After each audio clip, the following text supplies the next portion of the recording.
Hello friends, 15ই December 2024 এবং প্রতিদিনের মধ্যে দেখে নেবো ডিজেল পেট্রোলের কি দাম চলছে। প্রথমে দেখবো যে পেট্রোলের কি দাম চলছে। ফ্রেন্ড, আজকে পেট্রোলের 1 লিটারের দাম চলছে 105 টাকা 1 পয়সা।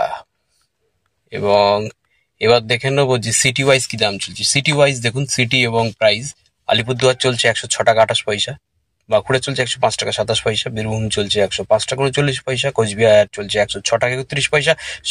মোটামুটি এই যে লিস্ট দেখতে পাচ্ছি, দেখুন সব জায়গায় কিন্তু আজকে পেট্রোলের দামটা বেড়েছে। শুধু ঝাড়গ্রামে 6 পয়সা দাম কমেছে, 105 টাকা 83 পয়সা আজকে। কালিম্পংয়ে 94 পয়সা দাম কমেছে, 104 টাকা 95 পয়সা। কলকাতায় রেটটা যা ছিল তাই, নদিয়াতে যা ছিল তাই। এবার দেখে নেবো ফ্রেন্ডস যে ডিজেলের রেটটা কি আছে কলকাতা এবং ওয়েস্ট বেঙ্গলের মেন মেন সিটিগুলোতে। ডিজেলের 1 লিটারের দাম আছে আজকে 91 টাকা 82 পয়সা। এবং এর সঙ্গে সঙ্গে আমরা দেখে নেবো সিটি ওয়াইজ আলিপুরদুয়ার 93 টাকা 45 পয়সা দাম বেড়েছে, বাঁকুড়াতে 92 টাকা 7 পয়সা 15 পয়সা দাম কমেছে। এইভাবে আমরা কিন্তু মেন মেন সিটি এবং কি রেট ডিজেলের আজকে আছে সেটা দেখে নিতে পারি। নদিয়াতে 92 টাকা 34 পয়সা, যা ছিল তাই আছে। Thank you.